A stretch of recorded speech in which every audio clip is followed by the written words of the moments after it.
अजी सुनते हो, घर में कुछ खाने के लिए नहीं है, बाजार से जाकर कुछ खाने के लिए ले आओ। पापा आज खाने के लिए फल लेकर आना। चुप करो चुप, हमारे पास इतने पैसे नहीं है जो हम बाजार से लाकर फल खा सकें। अजी आपको जो भी लाना हो आप अपनी मर्जी से ले आना। टुनटुनी की बेटी सुनहरी चिड़िया ये सुनकर बहुत दुखी होती है। कालू कौवा मन ही मन सोचता है, मेरी बेटी का फल खाने का मन कर रहा है, लेकिन क्या करूं, उतने पैसे तो मेरे पास नहीं है। कालू थैला लेकर बाजार निकल जाता है। रास्ते में उसे बंटी कबूतर मिलता है। अरे भाई कहाँ जा रहे हो? क्या बात है, इतने दिनों बाद दिखे हो? भाई मैं तो बाजार से सामान लेने जा रहा हूँ, और तुम कहाँ जा रहे हो? अरे भाई मैंने सुना है जंगल में कहीं फल की बारिश हुई है, मैं वहीं ढूंढ रहा हूँ। मुझे फल खाए हुए बहुत दिन हो गए। अरे वाह, मेरी बेटी भी फल खाने की जिद कर रही थी, मुझे भी उसके लिए खूब सारे फल लेकर जाने हैं। चलो वो जगह ढूंढते हैं जहाँ फल की बारिश हुई है। दोनों मिलकर फल वाली जगह ढूंढने निकल जाते हैं। तभी बारिश होने लगती है। ऐसी बारिश में दोनों से उड़ना मुश्किल हो रहा था। अब क्या करे बंटी, ऐसी बारिश में तो हम फल नहीं ढूंढ पाएंगे। हाँ भाई, पहले बारिश को बंद होने दो, तब हम फल ढूंढेंगे। हाँ बंटी, हम बारिश के बाद ही फल ढूंढेंगे। ये बोलकर दोनों घर की तरफ लौटने लगते हैं। कालू बारिश से बचने के लिए पेड़ के नीचे कूद रहा था। तभी उसे जमीन पर बहुत सारे फल पड़े हुए दिखाई देते हैं। कालू इतने सारे फल को देखकर बहुत खुश होता है।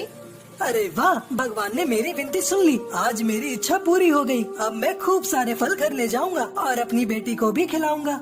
दोनों फल को इकट्ठा करना शुरू कर देते हैं। कालू अपने थैलों में फलों को डालता रहता है। उसी समय चील वहाँ पहुँचता है। रुको रुको, तुम यहाँ क्या कर रहे हो? ये फल नीचे पड़े हुए हैं, मैं उन्हें इकट्ठा करके अपने घर ले जाऊंगा। मेरी बेटी ने बहुत दिन से फल नहीं खाए, आज मेरी बेटी पेट भरकर फल खाएगी। तभी चील के मन में लालच आ जाता है। वो मन ही मन सोचने लगता है, मुझे कुछ तो करना पड़ेगा ताकि ये सारे फल मुझे मिल जाएं। फिर मैं इन्हें बाजार में बेचकर खूब पैसे कमाऊंगा। कौवे, तुमने यहाँ से फल ले जाने का साहस कैसे कर लिया? अगर मैंने तुम्हारी ये बात राजा को बता दी तो वो तुम्हें खूब दंड देंगे। चील की बात सुनकर कालू कौवा डर जाता है और कहता है, मुझसे गलती हो गई, मुझे नहीं पता था कि यहाँ से फल ले जाना मना है। तुम राजा से जाकर कुछ मत कहना। हाँ ठीक है, मैं राजा से कुछ नहीं कहूँगा, लेकिन तुम्हें मेरी एक बात माननी पड़ेगी। हाँ ठीक है, कहो कहो, मुझे तुम्हारी कौन सी बात माननी पड़ेगी? तुम इन फलों को इस टोकरी में इकट्ठा कर दो, मैं इन फलों को राजा को दे आऊँगा। ठीक है, मैं ये काम कर देता हूँ। ये कहकर कालू को वो सारे फल टोकरी में इकट्ठा कर देता है। इस कालू को मैंने पागल बना दिया और अब इन फल को मैं बाजार में बेचने चलता हूँ। जब कालू खाली घर पहुँचता है तो टुनटुनी उससे पूछती है, अरे क्या हुआ, आप तो खाली थैला लेकर लौटे हो, आप कुछ लाए क्यों नहीं? तभी कालू कौवा टुनटुनी को सारी बात बताता है। अरे उस चील को मैं जानती हूँ, वो चील बहुत ही दुष्ट और छोटा है, आप यहीं रुको, मैं उस चील से जाकर निपटती हूँ। टुनटुनी चील के पास जाती है। तभी वो देखती है कि चील उन फलों को बाजार में बेच रहा था। फल ले लो, फल ताजी ताजी फल ले लो, फल। अरे सुनो भैया, मुझे 5 किलो फल देना। क्या 5 किलो फल? एक साथ इतने फल लोगी? हाँ 5 किलो ही चाहिए, तभी तो इतनी बड़ी टोकरी लेकर आई हूँ, जल्दी से 5 किलो फल दो। ये सुनकर चील टुनटुनी को 5 किलो फल दे देता है। लाओ लाओ, मुझे अब 100 रुपए दो। अरे किस बात के पैसे, ये फल तुम्हारे नहीं है, ये तो जंगल के राजा के फल है। अगर तुम मुझसे पैसे लोगी तो मैं जंगल के राजा को जाकर बता दूंगी कि तुम उनके फल को बेच रहे हो। टुनटुनी की ये बात सुनकर चील डर जाता है और टुनटुनी को सारे फल दे देता है। सारे फल लेकर टुनटुनी खुश होकर गुनगुनाती अपने घर हिमालय के जंगल में टुनटुनी चिड़िया अपने पति के साथ रह रही थी। टुनटुनी चिड़िया अंडे देने वाली थी। दोनों पति पत्नी बहुत खुश थे। अचानक एक दिन बरसात का मौसम होने लगता है। अरे कालू जी, ये क्या, अभी तो बारिश का मौसम भी नहीं है, फिर ये बरसात क्यों होने लगी? हमने तो अपना घोंसला भी मजबूत नहीं किया, अगर बारिश होती रही तो हमारा घोंसला कहीं टूट न जाए। तुम माँ बनने वाली हो, ऐसे मौके पर ऐसी अशुभ बातें नहीं बोलती। थोड़ी देर में बारिश रुक जाएगी, फिर मैं अपना हौसला मजबूत बना दूंगा। तुम फिक्र मत करो, मैं सब संभाल लूंगा, तुम बस अपना ख्याल रखो। थोड़ी देर बाद बारिश रुक जाती है और कालू कौवा मजबूत लकड़ियाँ लेने के लिए जंगल में चला जाता है। इधर टुनटुनी घोंसले में बैठी सोचने लगती है, हे भगवान, ये हमारा पहला अंडा है। भगवान करे सब अच्छे से हो जाए। जब अंडे से बच्चे बाहर आएंगे, मैं अपने बच्चों को बहुत खुश रखूंगी। उन्हें दुनिया की हर खुशी दूंगी। अपने बच्चों को खूब पढ़ाऊंगी और एक अच्छा पक्षी बनाऊंगी।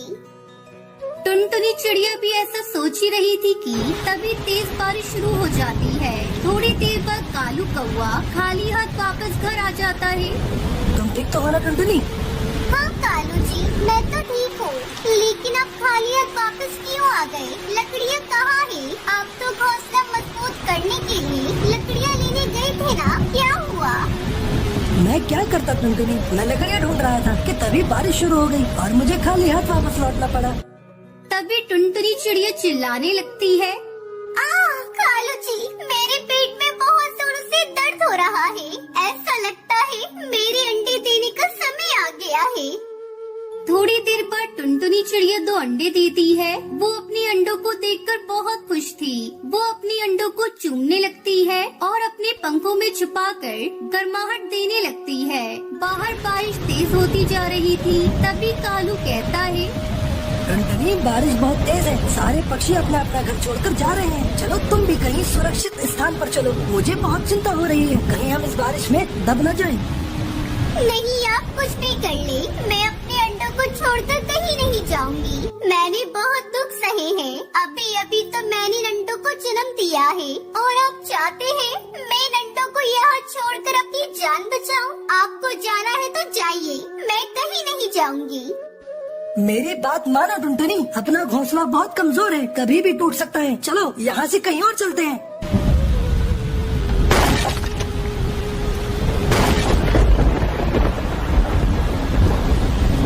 अरे ये मैं कहाँ हूँ? मेरे अंडे कहाँ हैं? कौन मुझे यहाँ लेकर आया? कालू जी, कहाँ हैं आप? जल्दी मेरे पास आइए।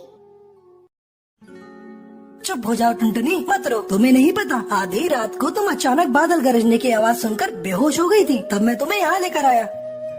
ये सब आपकी वजह से हुआ है कालू जी। अगर आप मुझे नहीं लाते तो मेरे अंडे ऐसे नहीं फूटते। क्यों किया आपने ऐसा मेरे साथ? बोलिए।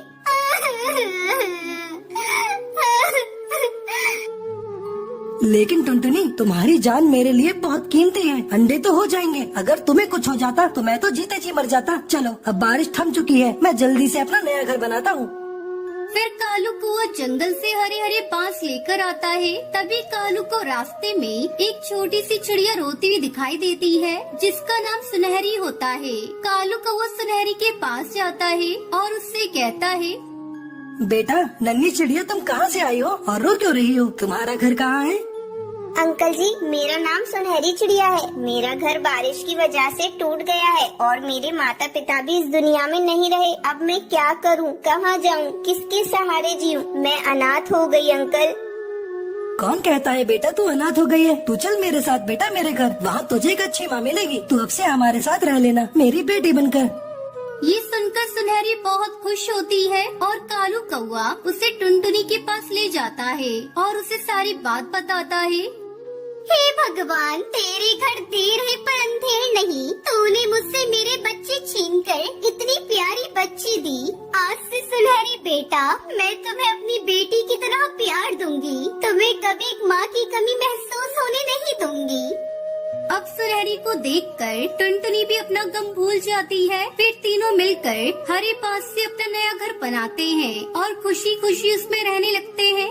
बहुत समय पहले हिमालय के जंगल में टुनटुनी चिड़िया अपने 2 बच्चों के साथ रहती थी। पहाड़ी जंगल होने की वजह से यहाँ रोज बारिश हुआ करती थी। एक दिन उसकी छोटी बेटी रोती हुई घर आती है। मम्मी, दीदी ने मेरे पैसे छीन लिए, मुझे मेरे पैसे दिला दो। पहले मुझे तो ये बता, तेरे पास पैसे कहाँ से आए? जब तू सुबह स्कूल गई थी, मैंने तुझे कोई पैसे नहीं दिए थे।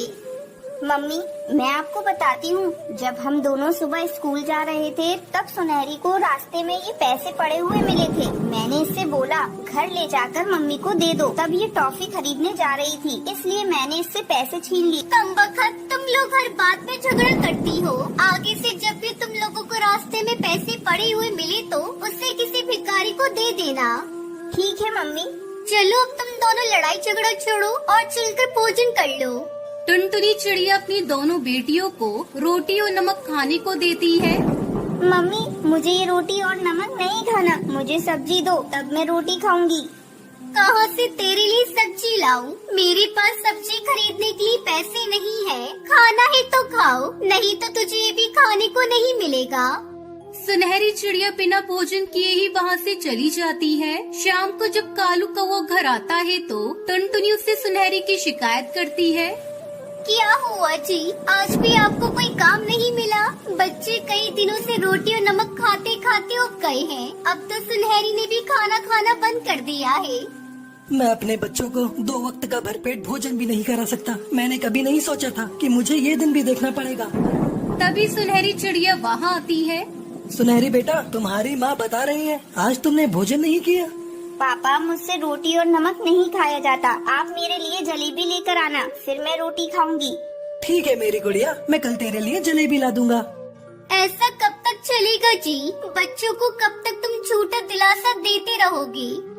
बस कुछ ही दिनों की बात है टुनटुनी, जैसे ही मुझे काम मिलेगा तो सब कुछ ठीक हो जाएगा। अगले दिन कालू अपने दोस्त बंटी कबूतर के पास जाता है। भाई बंटी, अगर तेरे पास मेरे लिए कोई काम हो तो बता, आजकल मैं बहुत मुसीबत में हूँ। अरे यार, तूने आने में देर कर दी। मैंने एक पक्षी को कल ही काम पर रख लिया है। अगर कोई काम होगा तो मैं तुझे बताऊंगा। तब तक ये कुछ पैसे रख ले और घर जा, बच्चों को अच्छा सा भरपेट भोजन करा। बंटी अपने दोस्त कालू को कुछ पैसे देकर उससे अपना पीछे छुड़ा लेता है। इस तरह कई दिन गुजर जाते हैं। एक दिन टुनटुनी की सहेली लूसी कबूतरी उसके घर आती है। आजकल तूने मुझसे मिलना जुलना छोड़ दिया है।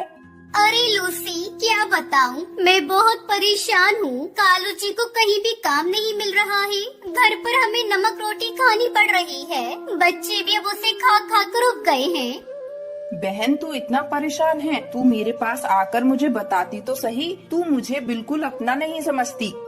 ऐसी बात नहीं है लूसी, तुम्हें तो पता है कि यहाँ के जंगल में बिन मौसम बरसात होती रहती है। आना जाना भी मुश्किल हो जाता है।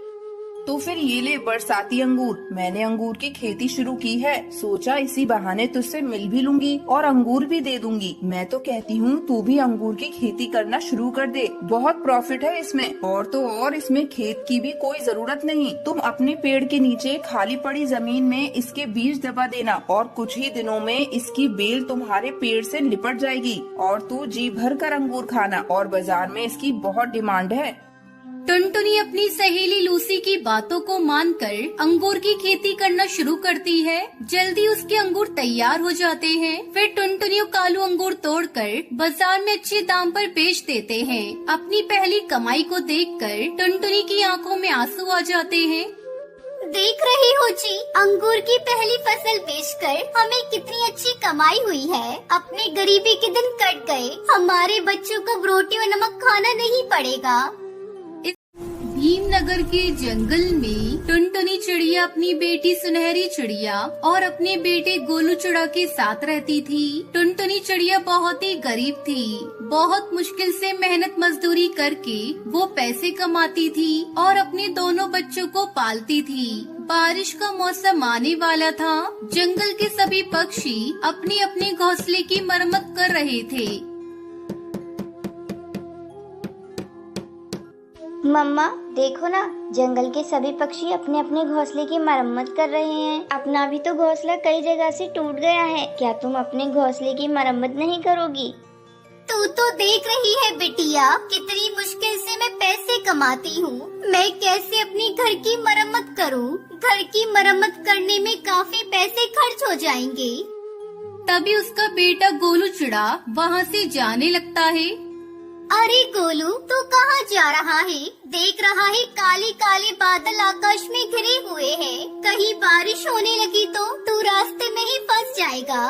मम्मा तुम मेरी चिंता मत करो, मुझे कुछ नहीं होगा, मैं जल्दी ही घर चला आऊंगा। अभी मैं अपने दोस्तों के साथ जा रहा हूँ खेलने के लिए। सुबह से घर में बैठा हूँ, बोर हो रहा हूँ। मम्मा मैं तो कहती हूँ तुम बड़ी माँ से कुछ पैसे उधार मांग कर ले आओ, हम लोग उसी से अपने घर की मरम्मत करा लेंगे। तू ठीक कह रही है सुनहरी बेटा, मैं आज तेरी बड़ी माँ के घर जाकर कुछ पैसे उधार मांगूंगी। देखती हूँ अगर मिल जाते हैं तो बहुत अच्छा होगा। अगले दिन टुनटुनी चिड़िया अपनी बड़ी जेठानी के घर जाती है। जेठानी जी मुझे थोड़ा कर्ज चाहिए क्योंकि मुझे अपना घर ठीक करना है। बारिश शुरू होने वाली है। कई सालों से मैंने अपनी घर की मरम्मत नहीं की है। कई जगह से मेरा घर टूट चुका है। अगर बारिश होने लगी तो पानी टपकने लगेगा। मैं अपने बच्चों के साथ कैसे रहूंगी? तुम्हें पैसे उधार मांगने में शर्म नहीं आती? पैसे क्या मेरे यहाँ पेड़ पर उगते हैं जो तोड़ के दे दूं? अगर तुम्हें पैसे चाहिए तो मेरे घर का काम करना होगा, तभी मैं तुम्हें कुछ पैसे उधार दूंगी, वरना तुम यहाँ से जा सकती हो। टुनटुनी चिड़िया अपनी जेठानी को कोई जवाब नहीं देती और वापस अपने घर लौट आती है। घर लौटकर वो सुनहरी को सारी बात बताती है। टुनटुनी चिड़िया अपनी बेटी से बात कर ही रही थी कि तभी जोर जोर से बारिश शुरू हो जाती है और उनके घर में पानी टपकने लगता है। ये देखकर सुनहरी चिड़िया टुनटुनी चिड़िया से कहती है, मम्मा आप परेशान मत हो, मैं जंगल से कुछ लकड़ियाँ लेकर आती हूँ। इतना कहकर सुनहरी चिड़िया जंगल की तरफ निकल जाती है। रास्ते में बहुत तेज बारिश हो रही थी। सुनहरी चिड़िया लकड़ियाँ ढूंढने के लिए पूरे जंगल में घूमती है, लेकिन उसे घर पक्का करने के लिए कुछ नहीं मिलता। थक हार कर वो एक पेड़ की डाल पर बैठ जाती है। तभी वहाँ बंटी कबूतर आता है। सुनहरी को परेशान देखकर वो उससे पूछता है, बेटा तुम यहाँ ऐसे उदास क्यों बैठे हो?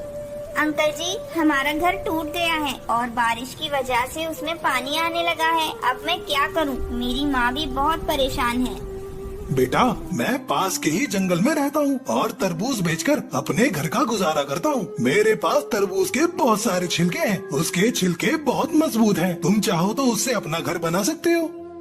ये सुनकर सुनहरी चिड़िया बहुत खुश होती है और बंटी कबूतर से तरबूज लेकर अपनी माँ के पास जाती है। माँ ये देखो मैं क्या लेकर आई हूँ। हम अब तरबूज का घर बनाएंगे और उसमें आराम से रहेंगे। बेटा तूने तो बहुत अच्छा काम किया। चल अब मिलकर अपना घर बनाते हैं। फिर दोनों माँ बेटी तरबूज से अपना घर बनाती है और उसमें रहने लगती है।